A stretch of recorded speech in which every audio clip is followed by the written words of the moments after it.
हर हर महादेव, हर हर महादेव,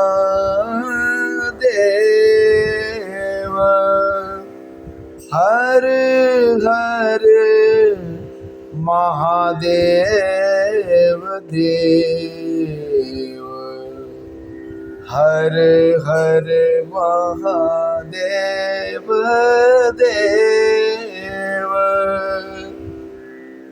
धर्म प्रेमी बंधुओं, श्री शिव महापुराण रुद्र संहिता 32वें अध्याय में आज आप सब सुन रहे भगवान शिव के द्वारा शंखचूड़ को समझाने के लिए गंधर्वराज चित्ररथ पुष्पदंत को दूत के रूप में भेजना, शंखचूड़ द्वारा संदेश की अवहेलना और युद्ध करने का अपना निश्चय बताना, पुष्पदंत का वापस आकर सारा वृत्तांत शिव से निवेदित करना। सनत कुमार बोले, तब दुष्टों के लिए काल स्वरूप तथा सज्जनों के रक्षक महारुद्र ईश्वर ने देवताओं की इच्छा से अपने मन में शंखचूड़ के वध का निश्चय किया और गंधर्वराज चित्ररथ पुष्पदंत को अपने अभिष्ट दूत बनाकर शीघ्र ही प्रसन्नतापूर्वक शंखचूड़ के समीप भेजा। तब सर्वेश्वर की आज्ञा से वह दूत इंद्र की अमरावतीपुरी से भी अधिक ऐश्वर्य संपन्न तथा कुबेर के भवन से भी उत्कृष्ट भवनों वाले उस दैत्येंद्र के नगर में गया। उसने वहां जाकर 12 दरवाजों से युक्त शंखचूड़ का भवन देखा, जहां प्रत्येक द्वार पर द्वारपाल नियुक्त थे।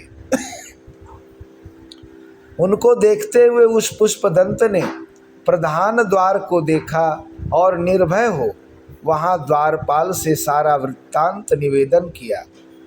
तब अत्यंत सुंदर रम्य विस्तृत तथा भली भांति अलंकृत उस द्वार को पार करके वह प्रसन्नतापूर्वक भीतर गया। वहां जाकर उसने वीरों के मंडल में विराजमान तथा रत्न सिंहासन पर बैठे हुए उस दानवाधिपति शंखचूड़ को देखा। उस समय वह 3 करोड़ दैत्य राजाओं से घिरा हुआ था तथा वे उसकी सेवा कर रहे थे और अन्य 100 करोड़ दानव हाथों में शस्त्र लेकर उसके चारों ओर पहरा दे रहे थे। इस प्रकार उसे देखकर पुष्पदंत को बड़ा आश्चर्य हुआ और उसने शंकर के द्वारा कहे गए युद्ध का संदेश इस प्रकार कहा। पुष्पदंत बोला, हे राजेंद्र, मैं शिव जी का पुष्पदंत नामक दूत हूँ। हे प्रभु, शंकर ने जो संदेश भेजा है उसे श्रवण कीजिए, मैं आपसे कह रहा हूँ। शिव जी बोले, तुम सज्जन देवताओं का राज्य तथा उनका अधिकार इस समय लौटा दो, अन्यथा मुझे अपना शत्रु समझकर मेरे साथ युद्ध करो। मैं सज्जनों का रक्षक हूँ और देवता लोग मेरी शरण में आए हैं, अतः मैं महारुद्र क्रुद्ध होने पर निस्संदेह तुम्हारा वध कर दूंगा। मैं हर हूँ, मैंने सभी देवताओं को अभयदान दिया है। मैं शरणागत वत्सल हूँ और दुष्टों को दंड देने वाला हूँ। हे दानवेंद्र, तुम राज्य लौटाओगे अथवा युद्ध करोगे, विचार करके इन दोनों में से एक तात्विक बात बताओ। पुष्पदंत बोला, हे दैत्यराज, शंकर ने मुझसे जो कुछ कहा है उसे मैंने तत्वतः आपसे निवेदन किया। शंकर जी का वचन कभी झूठा होने वाला नहीं है। अब मैं शीघ्र ही अपने स्वामी सदाशिव के पास जाना चाहता हूँ। मैं जाकर शंभु से क्या कहूँगा, इसे मुझको तुम बताओ। सनत कुमार बोले, इस प्रकार श्रेष्ठ स्वामी वाले शिवदूत पुष्पदंत की बात सुनकर वह दानवेंद्र हंसकर उनसे कहने लगा। शंखचूड़ बोला, मैं देवताओं को राज्य नहीं दूंगा, यह पृथ्वी वीर भोग्या है। हे रुद्र, देवताओं के पक्ष में रहने वाले तुमसे मैं युद्ध करूंगा। जिस राजा के ऊपर शत्रु की चढ़ाई हो जाती है, वह भुवन में अभय अधम वीर होता है। अतः हे रुद्र, मैं निश्चित रूप से पहले तुम्हारे ऊपर चढ़ाई करूँगा। हे दूत, तुम जाओ और मेरा यह वचन रुद्र से कह दो कि मैं वीर यात्रा के विचार से प्रातः काल आऊँगा। शंखचूड़ का यह वचन सुनकर उस शिवदूत ने हंस करके गर्वयुक्त उस दानवेंद्र से कहा। पुष्पदंत बोला, हे राजेंद्र, तुम शिव जी के अन्य गणों के सामने भी नहीं ठहर सकते, तब शिव जी के सम्मुख कैसे खड़े हो सकते हो? अतः तुम्हें उचित यही है कि देवताओं का समस्त अधिकार उन्हें प्रदान कर दो, और यदि जीवित रहना चाहते हो तो शीघ्र ही पाताल में चले जाओ। हे दानव श्रेष्ठ, तुम शंकर जी को सामान्य देवता मत समझो। शंकर जी सभी ईश्वरों के ईश्वर तथा परमात्मा हैं। हे दैत्येंद्र, प्रजापतियों के सहित इंद्रादि समस्त देवता, सिद्ध, मुनिगण तथा नागराज सभी सर्वदा उनकी आज्ञा में रहते हैं। वे विष्णु तथा ब्रह्मा के स्वामी हैं, और वे सगुण होकर भी निर्गुण हैं, जिनके भ्रिकुटी को टेढ़ा करने मात्र से सभी का प्रलय हो जाता है। शिव का वह पूर्ण रूप लोक संहार कारक है।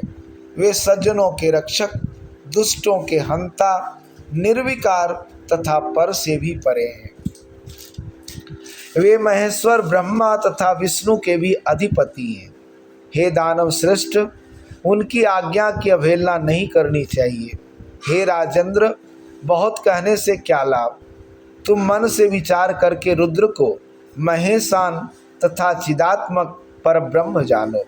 अतः तुम देवताओं का राज्य तथा संपूर्ण अधिकार लौटा दो।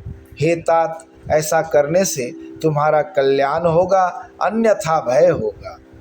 सनत कुमार बोले, दूत की इस प्रकार की बात सुनकर प्रतापी दानवेंद्र शंखचूड़ भवितव्य से मोहित होकर उस शिवदूत से कहने लगा। शंखचूड़ बोला, हे दूत, मैं यह सत्य कहता हूँ कि शिव से बिना युद्ध के स्वयं न तो देवताओं का राज्य दूंगा और न तो अधिकार ही दूंगा। इस संपूर्ण चराचर जगत को काल के अधीन जानना चाहिए। काल से ही सब कुछ उत्पन्न होता है तथा काल से ही विनष्ट भी हो जाता है। तुम रुद्र शंकर के पास जाओ और यथार्थ रूप से मेरे द्वारा कही गई बात कह दो। जैसा उचित वे करें, तुम बहुत बातें मत करो। सनत कुमार बोले, हे मुने, इस प्रकार बात करके वह पुष्पदंत नामक शिवदूत अपने स्वामी के पास चला गया और उसने सारा वृत्तांत यथार्थ रूप से निवेदित किया। इस प्रकार श्री शिव महापुराण के अंतर्गत द्वितीय रुद्र संहिता के पंचम युद्ध खंड में शंखचूड़ वध के अंतर्गत दूत गमन वर्णन नामक 32वां अध्याय पूर्ण हुआ। हर हर महादेव देव, हर हर महादेव। तो ये था 32वां अध्याय, और कल 33वें अध्याय में आप सब सुनेंगे शंखचूड़ से युद्ध के लिए अपने गणों के साथ भगवान शिव के प्रस्थान की कथा। आज के लिए इतना ही। धन्यवाद।